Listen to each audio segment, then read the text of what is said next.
Welcome to Christendom Conversations. Together we'll explore the wisdom of the Catholic intellectual tradition, engage with thought-provoking ideas, and uncover deep insights into the perennial questions. We're thrilled to have you with us. Let's dive into today's conversation. Well, welcome to this episode of Christendom Conversations. It's a great honor to have Dr. Clint Brand here. Thank you for joining us. We've known each other for a few years, and a few years. That's right. We've had a few conversations over those Just years. A couple, and they've all been delightful. It's great to have you here, and you'll be giving a lecture tonight. The lecture title is Anglican Patrimony in Catholic Communion: Problem, Gift, Challenge, and Mission. Mm-hmm. And so I'm looking forward to that. Before we talk about that topic, though, maybe you could share a bit about your background. You're a professor of English at the University of St. Thomas. Mm-hmm.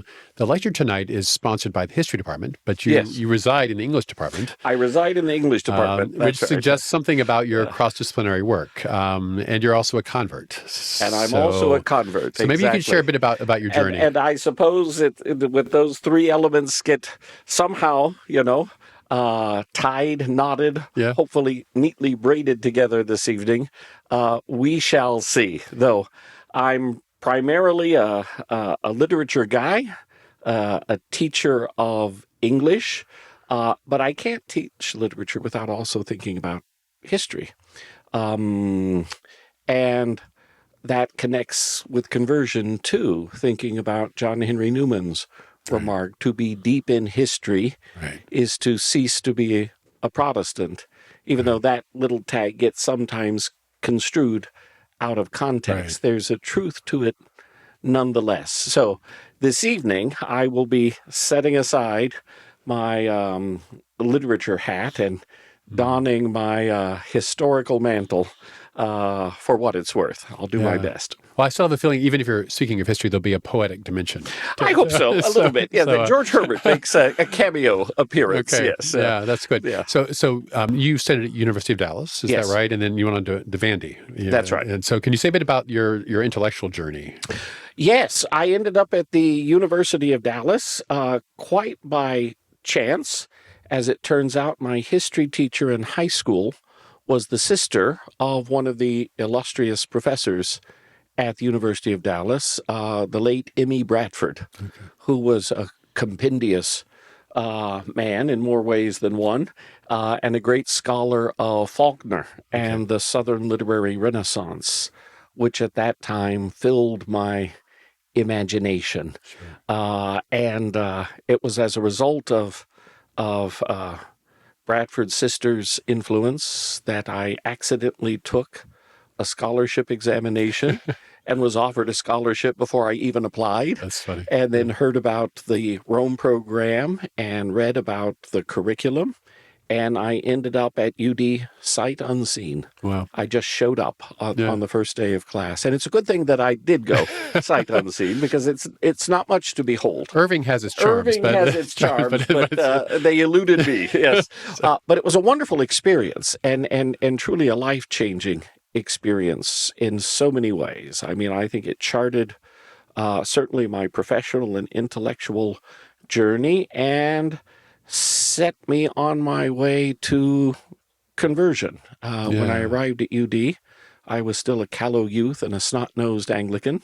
The semester in Rome and engaging serious theology with the Cistercians and others planted some seeds. It took them a while to germinate, not until I was in graduate school. But I owe just about everything I am to those 4 years at UD, without a doubt. Yeah, that's a rich time. Yeah, that's wonderful. Well, Anglicanism has been in the news recently. It has indeed. And I've had people come up to me saying, "Oh, I heard the Anglicans split," and my first thought is, well, they've been splitting now for quite a while. That's how they started. So that's how they started. That was the initial act. So, can you bring some context to some of the headlines that people are reading about now, and without going too deep into all the geopolitical, ecclesial dimensions? Yes, goodness gracious. Well, I get asked about that quite a bit. Here on the heels of the naming of Sarah Mullally as the Archbishop of Canterbury in presumptive succession to the line started by Pope St. Gregory the Great when he appointed St. Augustine of Canterbury to that role in 597. And then also we've heard the news lately about King Charles III praying with Pope Leo XIV in the Sistine Chapel. And it's easy to get excited about these events, but at the same time, it's ecclesial theater. Are you referring to Anglicanism in general? In general, yes, exactly. No, I think so. And I say that with all affection and even nostalgia for the religious tradition that formed me and set me on my way and helped make me a Catholic. And, I very much resonate with John Henry Newman's remark, Catholics did not make us Catholics. Oxford made us Catholics. And there's a journey through 1,000 gates. And there are those privileged, fortunate few who can be evangelized by their fellow Catholics to good effects. But there are those of us who come an alternative route by way of books, by way of, prayer, study, engagement with quirky, contentious, vociferous traditions like Anglicanism. So you mentioned, that mission to England, but there was a break, and Anglicanism really. I'm just for those who might be watching and listening who don't, they know the term Anglicanism. They don't know much about it, but there was a decisive break in the Reformation in which the line of succession has been judged to have been broken. Certainly, and so that brings us to the question then of, if there was a break, and Anglicanism, from many perspectives, can be judged to be a Protestant, perhaps, line, why are we talking about it in the context of communion with Catholicism? And that's going to be the theme tonight. So can you say a bit about this? That's going to be the theme tonight, indeed. And as it turns out, tomorrow is Halloween, which also happens to be Reformation Day. That's right. The day commemorating, I think, the 508th year since Martin Luther nailed his 95 Theses to the door of the castle church at Wittenberg, setting in motion the Protestant Reformation. Interestingly, in 1521, it was none other than a zealous Catholic king, Henry VIII, who authored a refutation of Luther, his famous defense of the seven sacraments, for which act of Catholic loyalty he received the title Defender of the Faith from the Pope. And then, as we know, he had some marital difficulties, as a result of which it was hardly a decade later, 1534, that he had himself declared supreme head of the Church of England, resulting in his excommunication and the revocation of the title Defender of the Faith, which was then promptly reinstated by the English Parliament and conferred upon Henry and all of his successors. With the Glorious Revolution in 1688, that title stuck regardless of the theological dispositions or lack of theological commitment of the monarch, as long as the faith he defended was not Catholic. Yes, exactly. And this is just one of the many ironies of the so-called Reformation in England, as I'll get into this evening.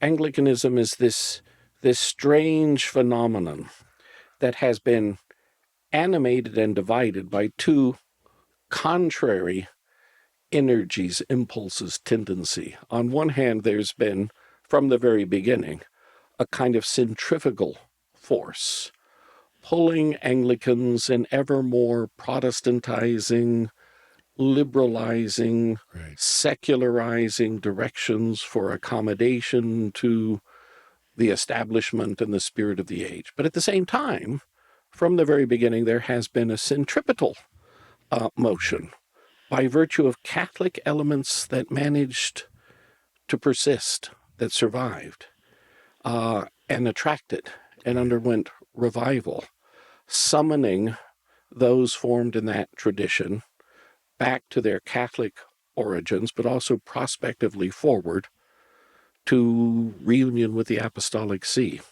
Yeah. Yeah. So the seeds, if I'm following you, there were elements that there was a break, but it was a break in which the many Catholic elements remained.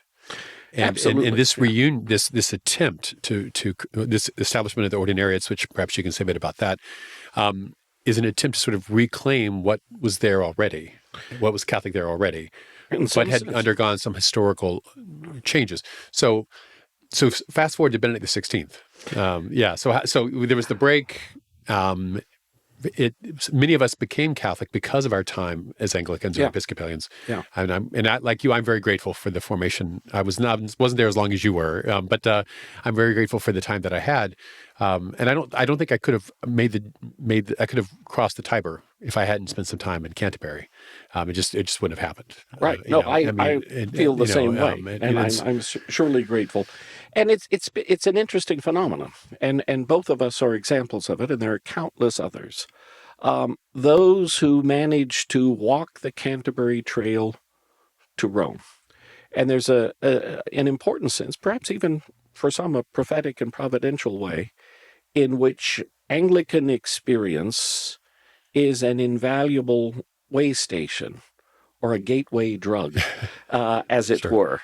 We know of many earnest young evangelicals who start reading C.S. Lewis, who pick up a copy of the Book of Common Prayer, who are raised in the language of the Authorized or King James Version of the Bible.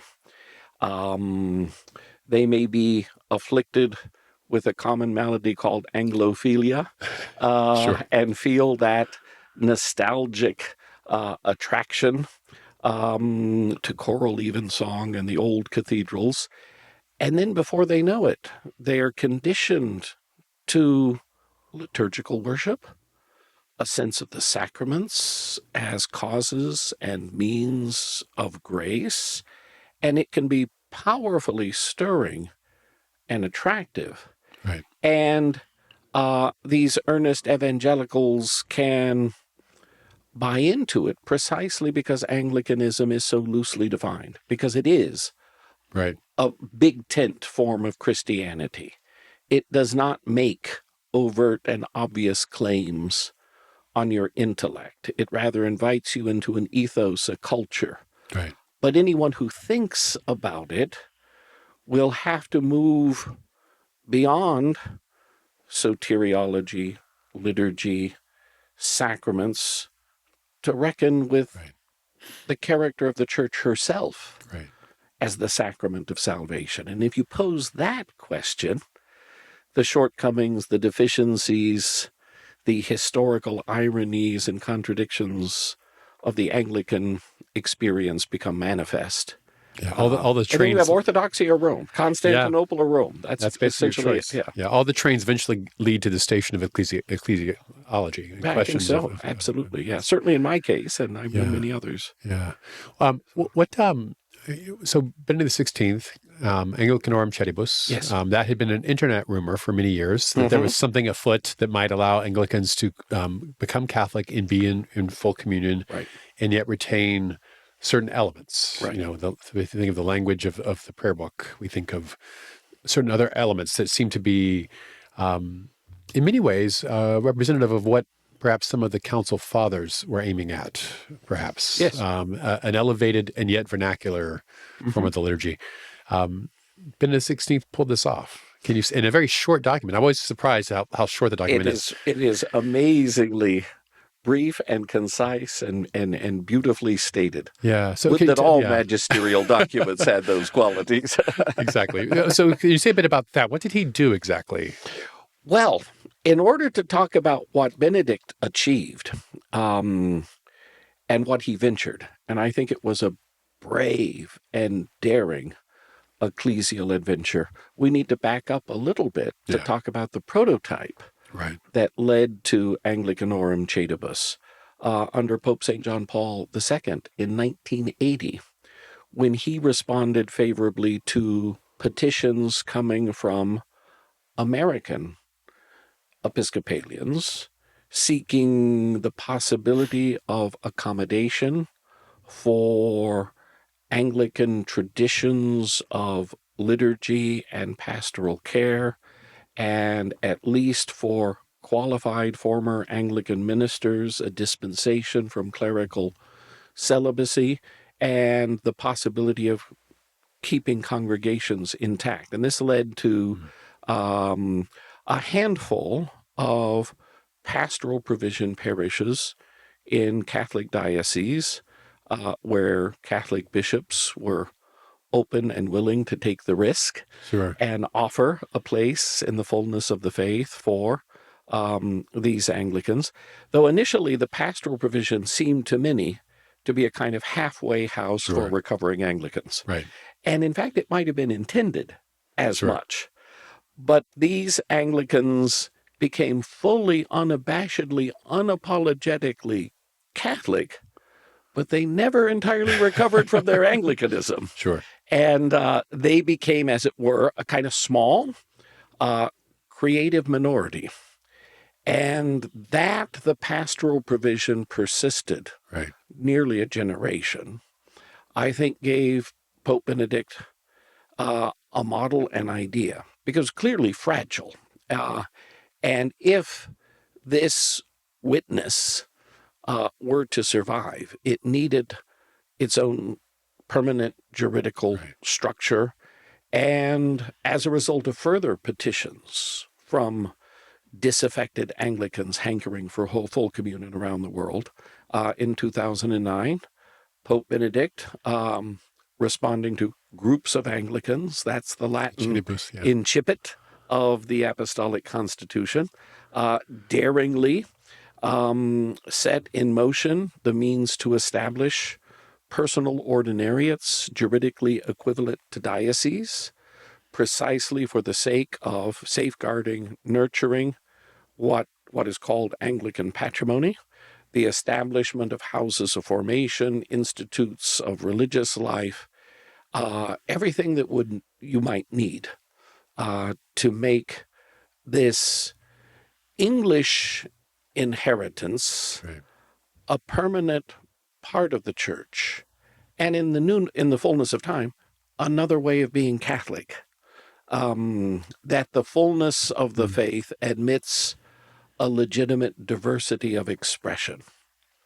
One thinks immediately of the Eastern Rite. Exactly.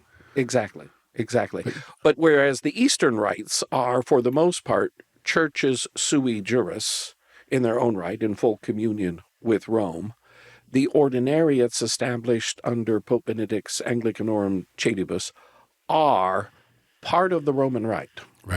And our liturgy is a form, a use, a variant of the common Roman Rite. And I think that's an important perspective to keep in mind as well. So there are three ordinariates. Yes. Geographically distinguished. There's the Ordinariate of Our Lady of Walsingham for England, Scotland, and Wales, the United Kingdom, essentially. There is the Ordinariate of the Southern Cross for Australia and Oceania. There's even a little mission in Japan, of all places. And the Ordinariate of the Chair of St. Peter for the United States and Canada. Pretty large territory. Bishop Lux is on the plane quite a bit. It's one of the largest ecclesiastical circumscriptions in the world, though we are a tiny, scattered flock.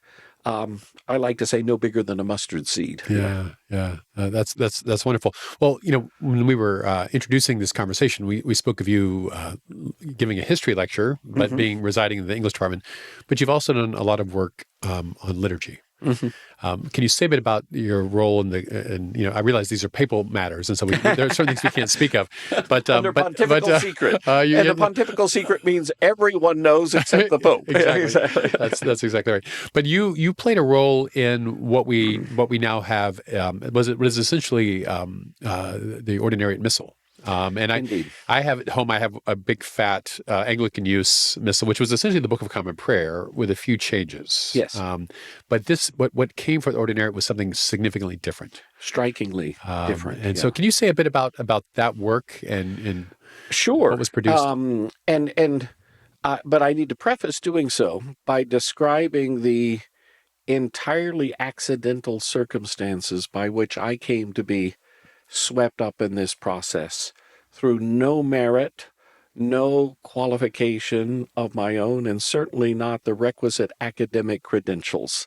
I'm not a liturgist, and you know the difference between a liturgist and a terrorist. I can't tell those jokes. So this is a show for children. Dr. Yes, exactly. So. You can negotiate with the terrorist. But it so happens that when I was on the cusp of my own conversion, I was deeply immersed in 16th and 17th century English literature and English literary and religious culture, and intent on exploring evidence for vestigial, residual Catholicism in the period, as well as emergent Protestantism. And I had an academic interest in the development of the books of common prayer. But after I converted in 1993, I set all of that aside. I gave away all of my Anglican books, all of my books of common prayer. Been there, done that. Yeah, I gave mine away too. That's funny. I did, absolutely. Yeah. And then I ended up in Houston at one of the parishes of the Pastoral Provision, Our Lady of Walsingham at the time, a parish of the Archdiocese of Galveston, Houston. And we were a pretty small, ramshackle group, and everyone had to roll up his sleeves and pitch in. So I began serving at the altar. I became the parochial master of ceremonies, acolyte master it was called. For lack of anyone else to do so, I drew up the parish customary, and before you know it, I was taking minutes at meetings of the Pastoral Provision pastors across Texas. Interesting. With a view toward the publication of the new translation of the third edition of the Roman Missal, which would have entailed some pretty important changes in our own liturgy, based largely upon the 1979 Book of Common Prayer. And someone managed to forward those minutes, those reports, to certain people in the Holy See, working in offices of the Curia at the Congregation for the Doctrine of the Faith.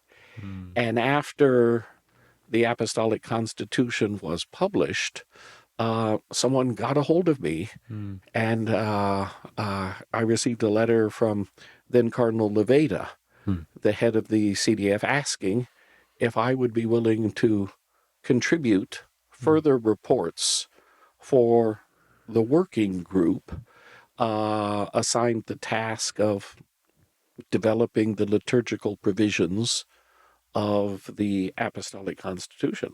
I contributed what I had, and lo and behold, I was invited to join that commission. As I said, way over my head, utterly unqualified, but dazzled and amazed to be meeting in the London Oratory with bishops and archbishops and monsignori on official Vatican business. It was all rather thrilling. But then we had to get down to work, and it was pretty earnest, difficult work over the better part of 5 years to pull together from the rich diversity of Anglican liturgical history a body of texts that would be unmistakably an expression of the Roman Rite, but yet also distinctively, characteristically Anglican in voice and character, and a set of texts that would have an evangelizing attractiveness, not only with reference to the history of the past, but to constituencies of those who might come into the Catholic Church by way of this evangelizing promise. Well, and since you mentioned this, I'll just point out one of the things I've been fascinated by as I visited the various parishes of the Ordinariate is you think you're going to walk into a sort of Episcopal museum or Anglican museum, and you're not. I'm always surprised at how few people that are part of these parishes came from the Anglican line, if you will. Yeah. But what attracted them was the beauty, the reverence. It has a level of accessibility because it is in the vernacular. But it's largely the elevated hieratic language and if you will, the predictability. You know, it's. I mean, it seems to have captured so much that is good, and yet be again a kind of gateway in to this larger tradition. Oh, absolutely. Now, those of us who have been involved in this process, and scholars certainly wring their hands discussing Anglican patrimony, what it is and what it isn't, and I'll do some of that myself this evening. But for the men and women who attend ordinariate liturgies, masses, it's not about being a custodian of this or that heritage, but rather it's about dignity, reverence, courtesy, homeliness, in participating in the liturgical mysteries robustly with earnest congregational singing, hymnody, psalmody, and to be sure, the greater portion of those who are attracted to ordinariate liturgies and parishes may or may not have had some Anglican connection in the past, an aunt or an uncle, an Episcopalian here or there by marriage. And they come from all different directions. Some are cradle Catholics, some are reverts, some are just refugees from their suburban Novus Ordo parishes. Some even come from extraordinary form parishes, and they just discover, as it were, that sweet spot, as it were. Yeah, well, you even mentioned, I mean, in the title of your paper tonight, the last word is mission. And so I think what strikes you when you encounter these parishes is that they're mission-oriented. I mean, people don't come there because, I think I want to participate in something having to do with Anglicanism. This is an amazing parish. This is a parish fully alive. I want my children to be part of this parish. Absolutely. I want them to grow up in their faith in this parish. And there's almost this, like, wow, I don't have to raise my kids in the faith alone. And I think that's a fundamental element. When I first moved to Houston, and I was familiar with this pastoral provision parish, Our Lady of Walsingham, but my initial instinct was to make a home at the closest geographical parish in the Catholic Church, and it was my wife who said, well, what about that Our Lady of Walsingham? And I said, oh, you don't want to be there. You don't want to go there. Exactly. But we went, and she was immediately, taken it. Now, my wife is from Colombia, South America. She doesn't have an Anglican bone in her body, but she was put to work on the altar guild, preparing flowers for the altar. Our children, who were then young and rambunctious boys, were readily embraced.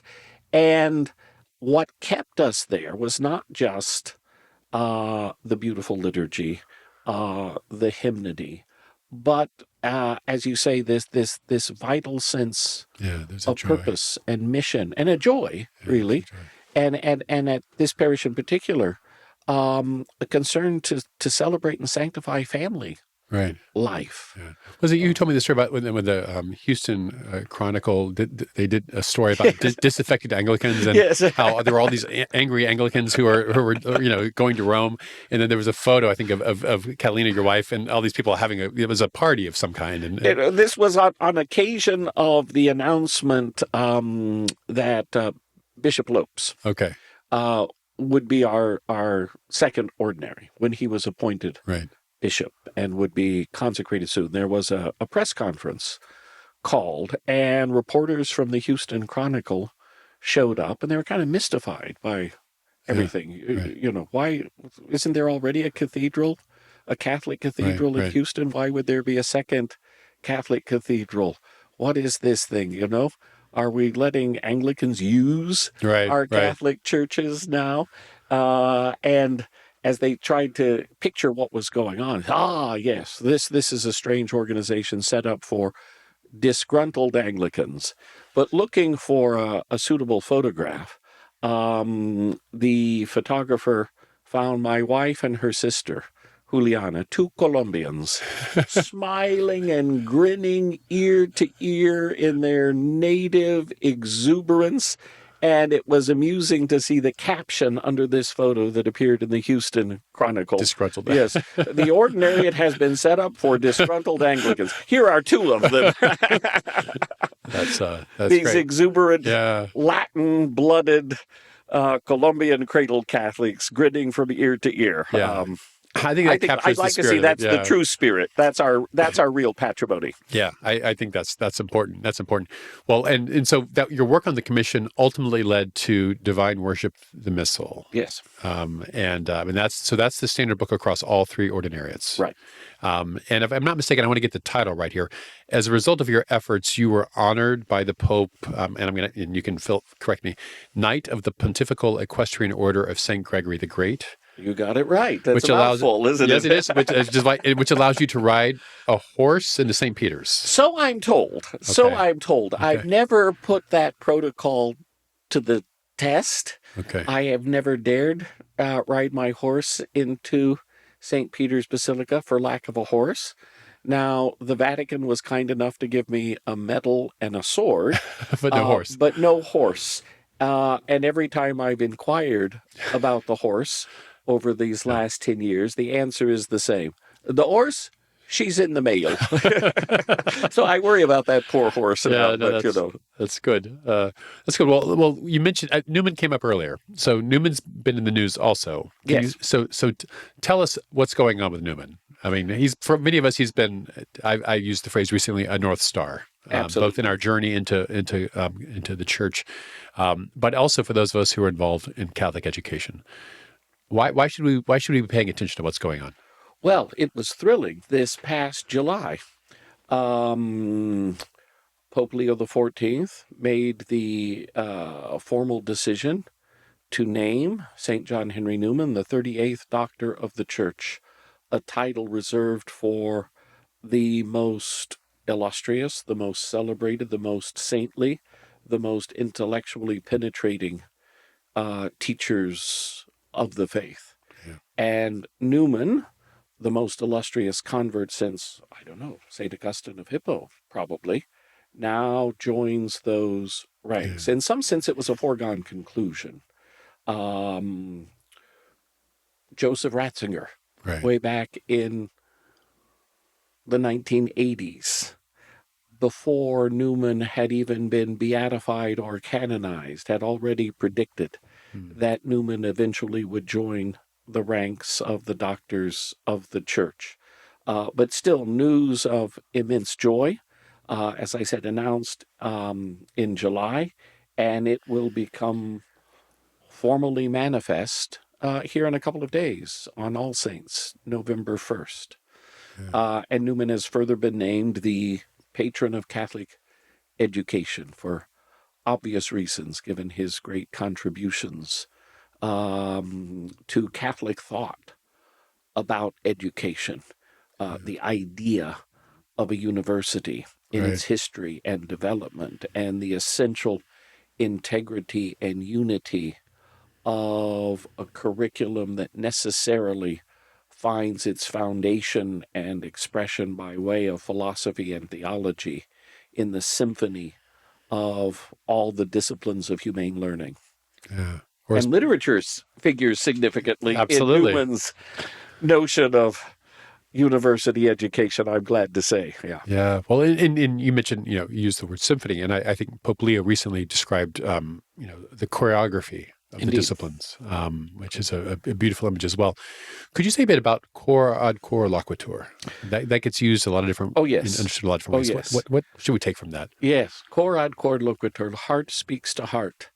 Newman adopted this as his personal motto. He picked it up from St. Francis de Sales, as Newman had this deep and abiding sense that we come into contact, we are moved and touched by the transcendentals, the true, the good, the beautiful, not as abstractions, but as embodiments of human personality, made in the image and likeness of God, redeemed by God, that heart speaks to heart, uh, ultimately for the sake of communion with the Sacred Heart of Jesus.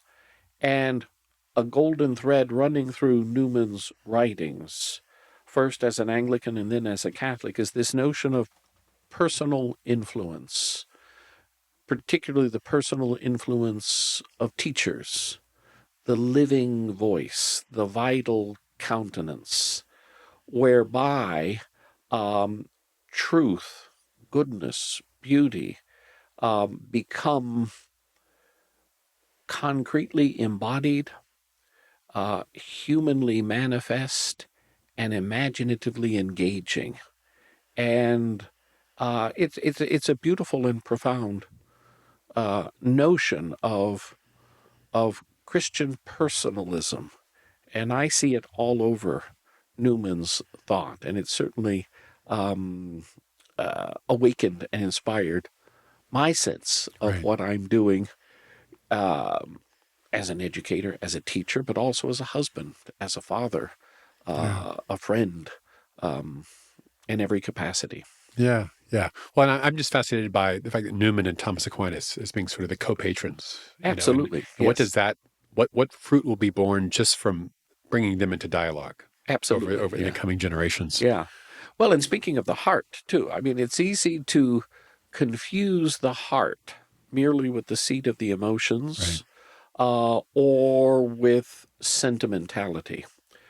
But Newman is profoundly responsive to a biblical and patristic understanding of the heart, conceived of as the interior center of the human person, the place where will, imagination, and reason converge for motivating and persuasive effects. And there's just something rich about that notion, it seems to me. Yeah. There's a lot there. You mentioned George Herbert earlier. Yes. So for those who are interested in who maybe haven't encountered some of the parts of this patrimony, where can people go to begin to experience this? I should say first of all that there is I believe St. Gregory Prayer Book is still available. Yes. I'll recommend that. That's published by Ignatius. Yes. That's Ignatius right. Press. And I think in our family we have at least 6 copies of that book. And but that's a great. Well, why don't you describe it? It's a primer of prayers from the tradition for Catholics. It's a primer. It's an anthology of prayers and devotions drawn from the English tradition, well-known, beloved Catholic prayers translated into English by way of the sacral hieratic vernacular of the style of the Book of Common Prayer. And it is a kind of all-round devotional vademecum, a book that you want to carry with you if you want to learn how to pray the rosary or its variations, such as the Chaplet of the Five Wounds of Jesus, a devotion of singular resonance in 14th century England.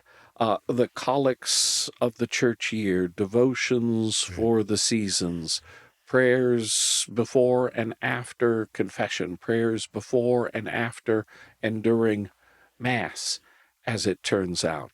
And I've been gratified when I initially put the collection together, drawing from popular, important Anglo-Catholic devotionals. I was fearful that this is a book that would be given as a confirmation gift and then sit on a shelf and collect dust. Right. I've been immensely gratified to see people using it and praying it, its cover is well worn, the corners are burnished from use and that's most gratifying. Yeah, that's great. And we've talked about the missal earlier. There's that primer. There have also been breviaries Yes. or office books that have come out. In this case, there's a separate one for the UK and for Australia and Oceania. There's one for North America. And I think there's a new version of the North American book coming out with COA Press. I believe that's correct. Soon. It's those are for those who love the Liturgy of the Hours and love the office. That's worth taking a look at as well. Oh, absolutely, right? And here you have, in effect, a 1-volume divine office. It doesn't duplicate everything in the 4-volume modern Roman liturgy of the hours, but it condenses in the hinge offices of the day, morning and evening prayer, the essential elements of the traditional monastic hours of matins and lauds for morning prayer, and then vespers and compline for evening prayer, in the resonant language of the Book of Common Prayer, which has also inspired some of the most glorious choral music of the last couple of centuries, a musical patrimony that's outranked only by musical settings of the ordinary of the Mass. And it remains a convenient, accessible way to acquire and practice the habit of prayer in daily life. We're not all at cathedrals for choral matins or evensong. Sure. But it's not impossible to find 15, 20 minutes to pray morning and evening prayer, reading through the Psalter completely each month, 2 robust scripture lessons such that you get the entirety of the New Testament 2 or 3 times in the course of the year, and the better part of the Old Testament. And I think it was part of the Anglican genius. None other than Louis Boyer commended the prayer book offices as both a great monument of the best of the Protestant Reformation, but also as an enduring distillation of the Catholic tradition of daily prayer by way of the breviaries. Yeah. Well, you mentioned Court Evensong. We are, in fact, I believe, going to be having that here. I've heard about that. I'm excited about that, to learn more about that prospect. Yeah. So there's an ordinariate parish, St. Luke's, not too far from here. And I think Father Woodall will be here tonight for your lecture as well. I'm looking forward to seeing him.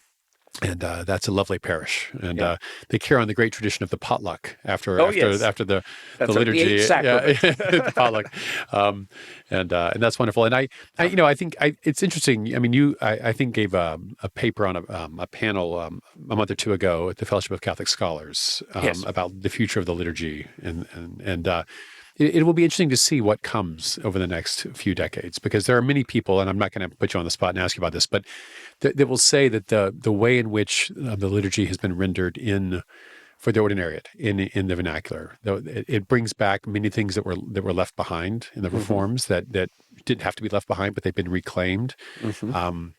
We don't have ordinary time in our family. It's always a Sunday after Trinity. We've got Ember Days. We've got Rogation Days. We have the Jesimas, Septuagesima. Absolutely. Prayers at the foot of the altar, the last gospel.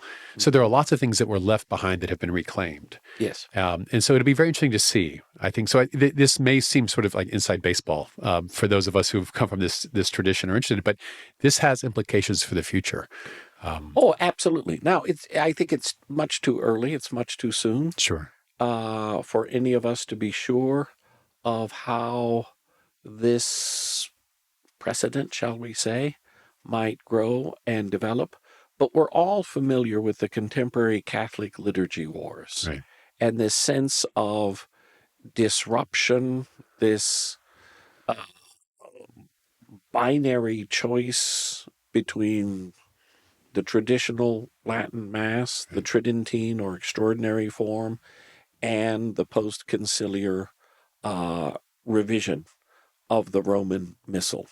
And in the last couple of pontificates, there was some talk at one time of mutual enrichment of these two expressions of the common Roman rite, or a possible reform of the reform. That kind of language, at least in official places has receded, been Right. tamped back. The ordinariate version of the Roman Rite manages to aggregate elements, reclaim, rediscover traditional features of Catholic worship, such as the prayers at the foot of the altar, the last gospel, but all within an accessible, resonant vernacular. Right. And of course, the ordinariate liturgy is a pastoral accommodation for a particular constituency of converts and those evangelized by their witness. But in the fullness of time, could the ordinariate liturgy offer, as I said, a precedent or a model that could affect the longer range development and evolution of Catholic worship? We shall see. I'm not a prophet, so Yeah. Although, thank you for answering the question I didn't ask, but I was afraid to ask you that question. But I think that's the hope. I mean, if everyone had those choices on Sunday morning, and that was more widely available, I think it would be. Which is why I think the ordinary parishes are so interesting, because they are attracting people in for those very reasons. Absolutely, sure. There's a reconnection. I remember as a new convert driving by the local Lutheran church, gritting my teeth as I saw the Step to J Sunday on the sign, thinking, you kept them and we lost them. Yes. Exactly. Well, and this is the curious thing about Anglican liturgical experience. This tendency to retain inherited forms, even when they've lost their meaning, when they've become hollow shells and husks. Right.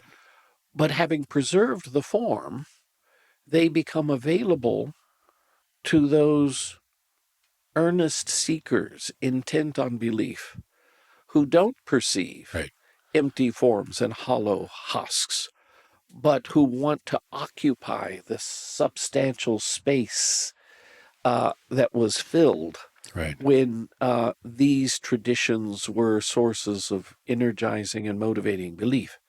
And so it's preserved in a curious kind of way by people who have ceased to believe in them, but those forms become available to new generations who discover new avenues and horizons of belief. That's one of the ironies, I think, of this whole Anglican experience we keep coming back to. Yeah, can these dry bones live? And I think the answer that's right. is yes. Absolutely, yes. If God wills it. So thank you so much. This has been a delight, and it was good to catch up. And thank you again for being on campus for the talk tonight.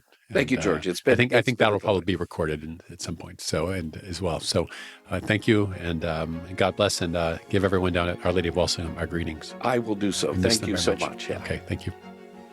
Thank you for listening to Christendom Conversations. If you enjoyed this episode, be sure to subscribe and leave a review on your favorite podcast platform. To learn more about Christendom College and its mission, visit us at christendom.edu. Until next time, may we all continue to seek the truth, live the faith, and restore all things in Christ. God bless.